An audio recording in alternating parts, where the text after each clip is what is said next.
KTV Originals। নমস্কার, আপনাদের সঙ্গে আমি অর্পণ। ওয়েলকাম টু কেটিভি মিনির নতুন একটা ব্র্যান্ড নিউ শো। আবারও এসে গিয়েছি। প্রথমেই ডিজিটাল অ্যারেস্ট নিয়ে বলেছিলাম, তারপরে ভূমিকম্প।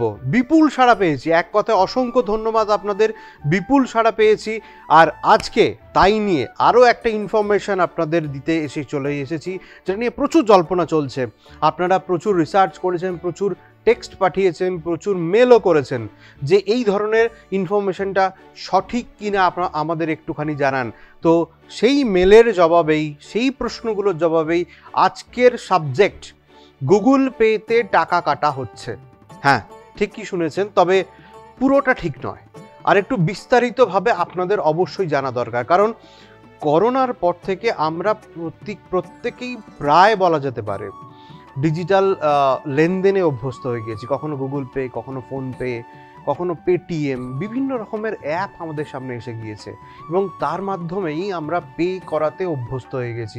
এখন যেন মনে হয় যে টাকা নিয়ে বেরোনোর থেকে একটা হাতে যদি ফোন থাকে তাহলে ব্যাস সব সমস্যার সমাধান, কারণ ফোনের মাধ্যমে আমরা টাকাগুলো পেমেন্ট করতে পারি, খরচ করতে পারি, যা দরকার সেগুলো করতে পারি। তাই আমরা ডিজিটাল লেনদেনে ভীষণ রকমভাবে অভ্যস্ত হয়ে গেছি।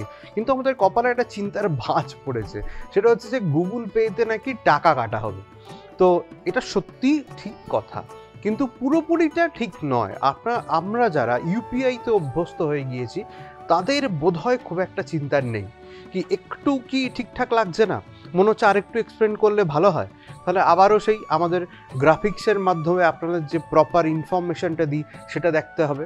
এবং তার জন্যই আমার যারা পিসিআরে রয়েছেন সহকর্মীরা, তাদেরকে বলবো যে গুগল পে নিয়ে চিন্তা নেই, তবে অবশ্যই চিন্তা আর একটা রয়েছে, একটা ডাইসি টাইপের। কি বিষয়টা একবার দেখে নেওয়া যাক। সেটা হচ্ছে অতিরিক্ত কনভিনিয়েন্স ফি কাটবে গুগল পে।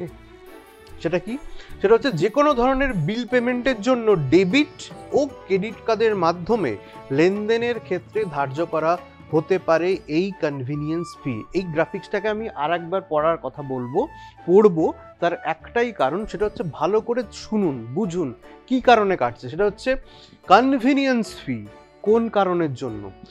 যে কোনো ধরনের বিল পেমেন্টের জন্য ডেবিট ও ক্রেডিট কার্ডের মাধ্যমে লেনদেনের ক্ষেত্রে ধার্য করা হতে পারে এই কনভিনিয়েন্স ফি। আরও একটু ক্লিয়ার করে দিচ্ছি, পরের স্লাইডটা দেখে নিন। সেটা হচ্ছে আপনি ক্রেডিট বা ডেবিট কার্ডের মাধ্যমে বিল বাবদ যত টাকা পেমেন্ট করবেন তার উপর অতিরিক্ত 0.5 থেকে 1% পর্যন্ত চার্জ কাটা হবে কনভিনিয়েন্স ফি হিসাবে। এই পেমেন্টের সঙ্গে গুনতে হবে জিএসটি, অর্থাৎ যখন আপনার কাটা হবে 0.5 থেকে 1%, সেটা ডিপেন্ড করছে যে কত টাকার ওপর কত পার্সেন্টেজ কাটা হবে। শুধু কাটাটাই শেষ কথা নয়, তার উপর কিন্তু জিএসটিটাও লাগু হবে, অর্থাৎ প্লাস জিএসটি। পরের স্লাইডটা দেখে নেওয়া যাক।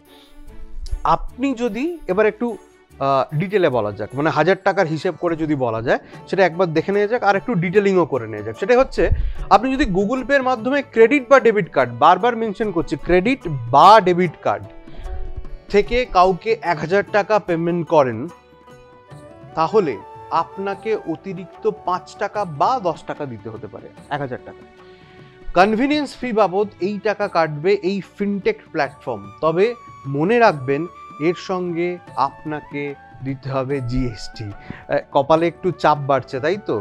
কিন্তু খুশির খবর আছে, আপনারা একটু শান্তি পাবেন, তার জন্য আরেকটু অপেক্ষা করতে হবে। পরের স্লাইডগুলো একবার পড়ে নেওয়া যাক। কিভাবে কনভিনিয়েন্স ফি এড়িয়ে পেমেন্ট করবেন, এই প্রশ্নটাই এতক্ষণ আপনাদের মাথার মধ্যে আসছিল, তাই তো? যে টাকা কাটা হবে, ভাই এড়াবো ওটা কি করে, সেটা তো একটু বলো। তো সেই কারণে আপনাদের জন্য সবচেয়ে পছন্দের যেটা, সেই স্লাইডটাই নিয়ে এসেছি। সেটা হচ্ছে ইউপিআই লিঙ্কযুক্ত ব্যাংক অ্যাকাউন্ট থেকে সরাসরি বিনামূল্যে লেনদেন করা যায়, তবে তার জন্য সংশ্লিষ্ট অ্যাকাউন্টের সঙ্গে ইউপিআই লিঙ্ক থাকা প্রয়োজন। অর্থাৎ ইউপিআই লিঙ্ক থাকলে আপনাদের এক্সট্রা টাকা দিতে হবে না। ক্রেডিট কার্ড বা ডেবিট কার্ডের মাধ্যমে কোনো পেমেন্ট করলে তখনই কিন্তু এই কনভিনিয়েন্স ফিটা আপনাদের দিতে হবে। বিল পরিশোধের জন্য ক্রেডিট বা ডেবিট কার্ড ব্যবহার না করলে আপনাকে অতিরিক্ত ফি গুনতে হবে না। কনফিউশন ক্লিয়ার হলো কি সেটা আগে বলুন। প্রচুর আপনারা অনেকে জিজ্ঞাসা করেছেন যে কেটিভি মিনিতে আমাদের জানান যে গুগল পেটা আমাদের জন্য এত ভালো, এত কনভিনিয়েন্ট, কেন টাকা কাটা হবে, এক্স্যাক্ট বিষয়টা কি ক্লিয়ার হচ্ছে কি আস্তে আস্তে? পুরোপুরি কি ক্লিয়ার করতে পারলাম? পরে কি আছে একবার দেখে নেওয়া যাক। পরে রয়েছে যে কিভাবে কনভিনিয়েন্ট ফি এড়িয়ে পেমেন্ট করবেন। এই স্লাইডেরই রয়েছে অতিরিক্ত চার্জ এড়াতে বিকল্প পেমেন্ট প্ল্যাটফর্ম থেকেও অনলাইনে বিল পেমেন্ট করতে পারেন। কিছু ব্যাংক এবং প্ল্যাটফর্ম বিল পেমেন্টের জন্য ফি নেয় না। অর্থাৎ আপনারা যারা গুগল পেতে অভ্যস্ত তাদের কাছে তো পরিষ্কার হয়ে গেল যে ডেবিট ক্রেডিট কার্ড দিয়ে পেমেন্ট করলে তখনই মুশকিলটা হবে, তখনই কিন্তু 0.5 থেকে 1% কনভিনিয়েন্ট ফি প্লাস জিএসটি দিতে হবে। কিন্তু সেটা যদি অন্য কোনো প্ল্যাটফর্ম থেকে করেন, প্রথমেই বললাম যে পেটিএম রয়েছে, ফোনপে রয়েছে, সেখান থেকে করলে কিন্তু এরকম কনভিনিয়েন্ট ফিটা কাটা নাও যেতে পারে, অনেক ক্ষেত্রে অনেকে নেয় না।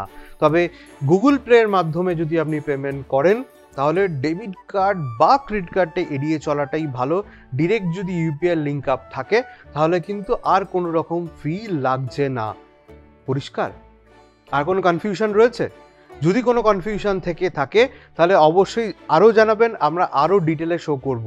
অর্থাৎ এটা নিয়ে কোনো বাধা নেই, আপনারা যা খুশি যেটা জানতে চান সেটা অবশ্যই জানাবেন। ইনফরমেশান আপনাদের কাছে পৌঁছে দেওয়ার দায়িত্ব কেটিভি মিনি টিমের।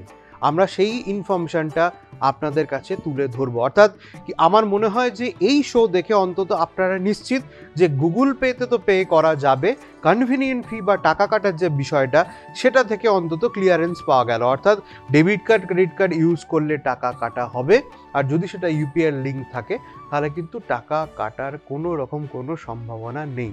খুশি তো আজকের শোতে? কি বলেন? তাহলে শোটা কি এখানেই শেষ করবো, না আর একটু লেন্দি করার দরকার রয়েছে, আর একটু ইনফরমেশন দেওয়ার দরকার রয়েছে? তার জন্য আপনাদের কমেন্ট করে জানাতে হবে।